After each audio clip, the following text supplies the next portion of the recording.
Have you ever been involved in something you shouldn't have been involved with? Which we all have. The Bible tells us that no one is righteous, no, not one, save Jesus Christ himself.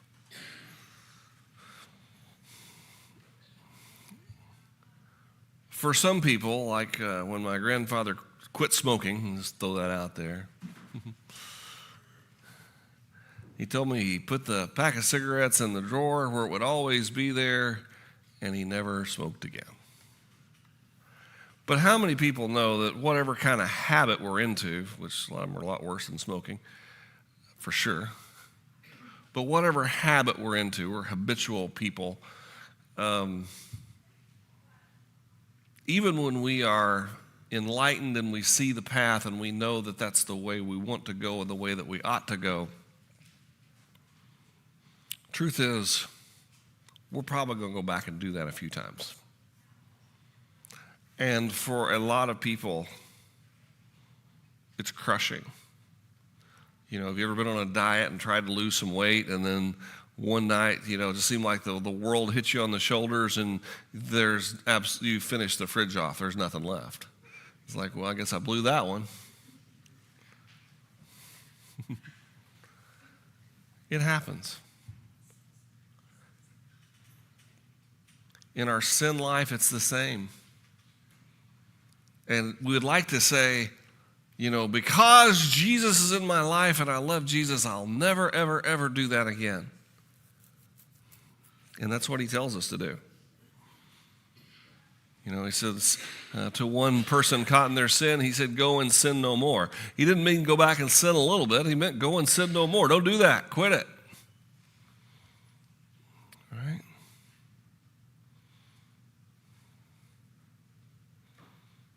I think for a lot of people, if memories come back through their head, they feel like they've lost it again. We don't have control too much over what pops in our brain. We do have control over what we dwell on. The Bible says, dwell on the things that are righteous and good. If you do that, there's no law against it.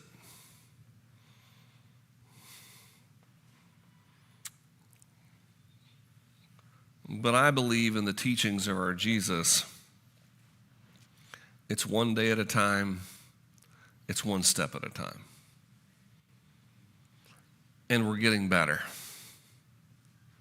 And we're all getting better. Somebody said, I'm old and wise because God watched out more when I was young and foolish, right? We're getting better. We're understanding more.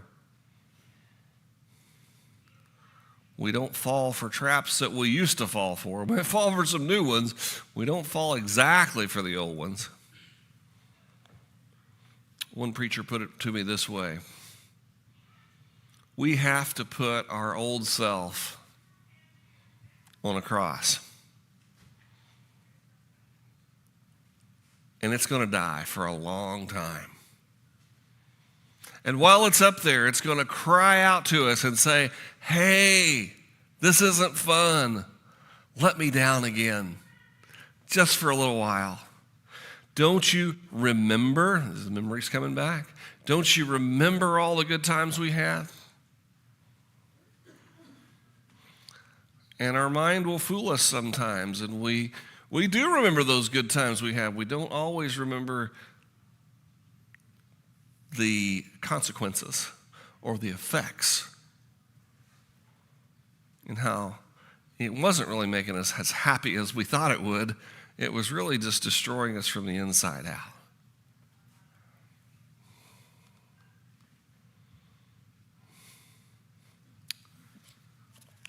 I'd like to look at a verse of encouragement.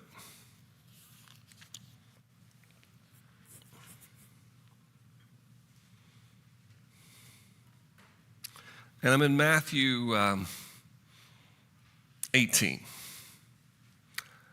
And I'm sure you've gone through this story before. If you've been to Bible school or church camp or sat through a few sermons, you've heard of this story. There's always another piece to it. And for what we're talking about, God comes with open arms to bring us home every time. Peter has this conversation with Jesus. Have you ever heard somebody say, boy, when such and such happened in history, I'd love to have been a fly on the wall to have heard that conversation. Well, here we get a chance. We get to hear Peter talking to Jesus. Now, remember, Jesus called Peter the rock, the Petra, the rock that I want to build my church on.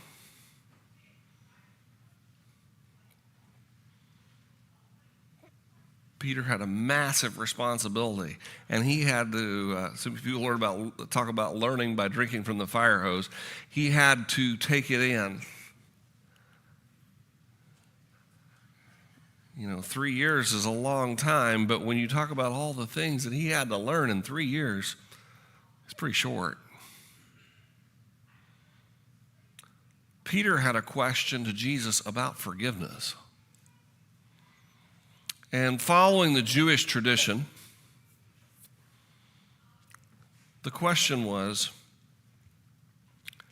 how many times should I forgive my brother if he sins against me? How many times should I forgive?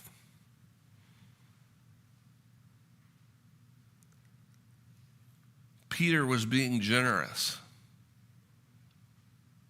And he asked Jesus, he said, how about 7 times? Up to 7? Should I forgive?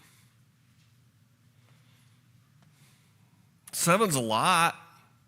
It really is. When you talk about somebody inflicting pain towards you, that is a lot of times. Because it doesn't just happen in one instant and it's over with usually, right? It happens, you find it out, you go through the hurt, you go through the pain, then they finally realize, they come to their senses, oh, I shouldn't have done that, I'm so sorry, I shouldn't have done that. And then they come back and they do it again or something similar, and then they come back and they do it again or something similar. We could be talking about, years at the time, right? 7 times, it's like, come on, man, I'm done. Get out of my life. Don't ever come back. I gave you 7 times. Isn't that enough? What's the matter with you? Well, what's the matter with us? That's a good question, isn't it?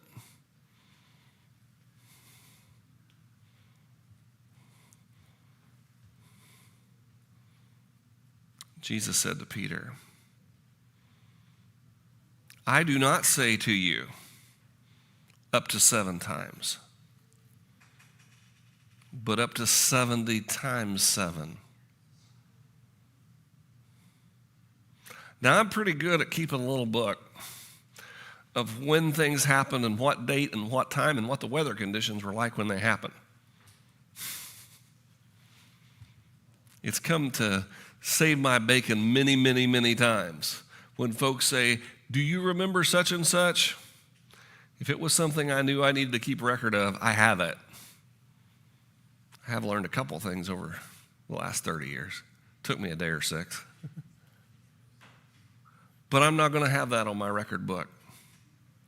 70 times 7 is a lot. And the idea is you can't count that. There is no end to the number of times that we are to forgive our brother.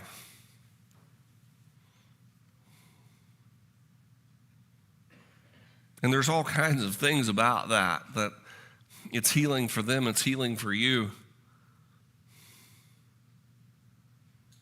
It's important. And then Peter is told by Jesus about a king and a servant.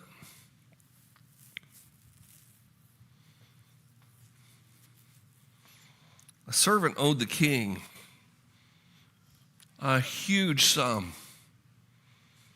A huge sum. And he came to the king on bended knee. And he told him, he said, the king, I have no way to pay this. There's no way I can do it. Give me time. I'll make payments. I'll do what I can.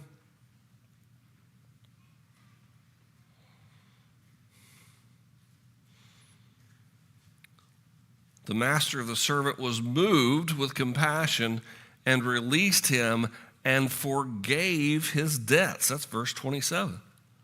He forgave the debts. You're free. They're gone. I was watching a courtroom scene the other day, and this veteran came into the courtroom. And the judge said, well, it looks like you've got a traffic violation and you ran into a pole.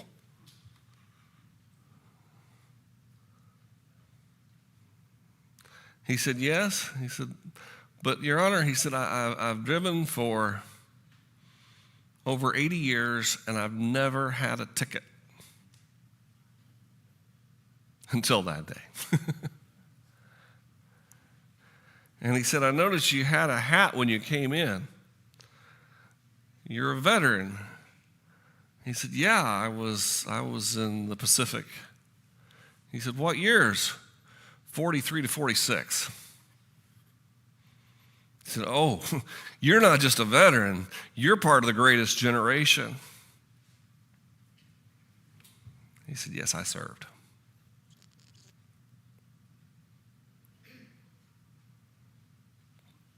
And the judge said, thank you. Thank you for your service.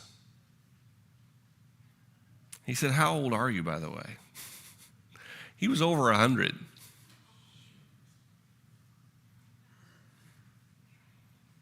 He said, your debt's paid in full. Let me say, the judge saying this, let me say thank you.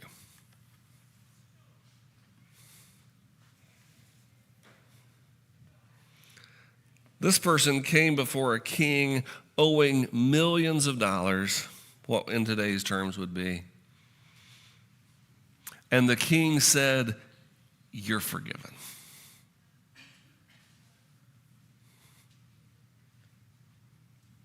But there was a problem. The servant went out and found his fellow servant who owed him 100 denarii. Not even $100, right? And he laid hands on him and he took him by the throat and he said, pay me what you owe. And the servant fell down and begged him, saying, have patience with me, I will pay you all. But he would not have patience, and he had him thrown in jail till he should pay the debt. Well, folks told the king. The king found out. And he had him brought back to him, and he said, you wicked servant, I forgave you all the debt that you begged of me. Should you not have had compassion on your fellow servant, just as I had pity on you? His master was angry and delivered him up for tortures, that he should pay until all that was due him. So my Father also will do to you if each of you from his heart does not forgive his brothers his trespasses. I want to go back to the first part. When the servant came to the king, he had already incurred the debt. He was already late on the debt. He could not pay the debt.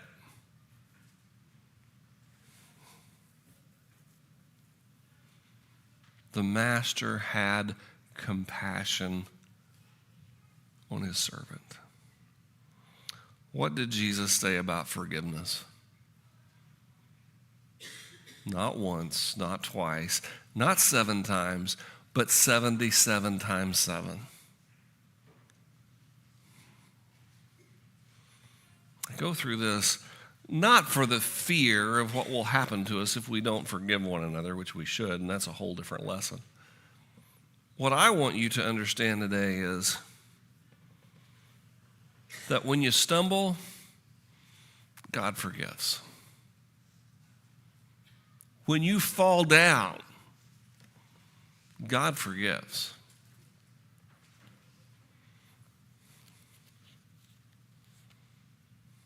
Now, I do want to look here at one other thing so that it's not taken lightly. Paul talks about being dead to sin and alive to God. Paul talks about his struggles specifically. He said, I want to do the good, and I don't want to do the evil, but I find myself many times that I do the evil and I do not do the good.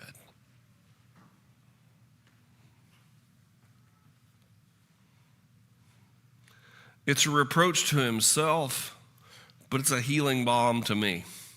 And I hope it is to you, to know that when we slipped up a little bit, God's going to be there every time to pick us back up. Every time. Now, Paul also speaks in Romans 6:14.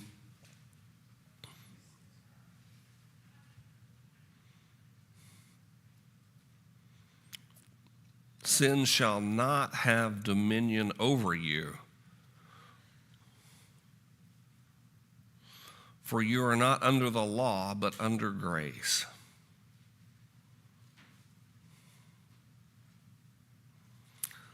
Some translations it speaks of, we don't have a license to sin. Don't take it lightly. Don't pretend like that debt doesn't exist just because God said you're forgiven. Don't pretend like we didn't do it. And don't pretend like certainly don't pretend like it's okay to go out and just play now and get forgiveness later. Do you see the balance?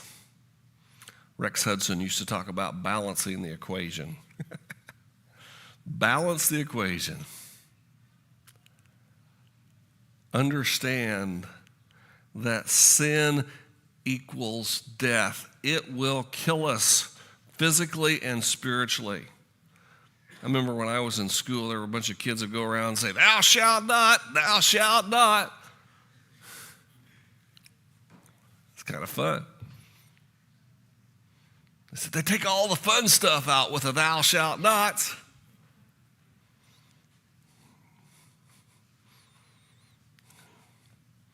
Yeah. Well, I mean, let's put it in a different context. Thou shalt not play with a loaded weapon facing towards your face. Don't do that. Why would you say that? Well, because you might end up getting hurt, right? Really, really bad. Thou shalt not try to run across the interstate and see how fast you can run. Don't do that. What? Don't tell me what I can't do. I'm going to run across that interstate for sure now. Don't do that. It's not because he doesn't want you to have some good time. It's because he doesn't want you to die. But when we talk about death, we're talking about physical and spiritual. So those are the thou shalt nots. But I'm telling you, you ever been to the amusement park and it says you will get wet on this ride? In life, you will stumble on this journey. I will guarantee it. You're going to stumble and you're going to fall hard. And it's not going to happen just once. It's going to happen time after time after time. And especially when we think we've got it all the way it needs to be, you better get ready for a hurtful fall. It's going to happen. But God is there. You remember the song we sang before we started? Never give up. Never give up. He doesn't give up on you. You don't give up on him. You keep in the fight. And he'll be there with you every time.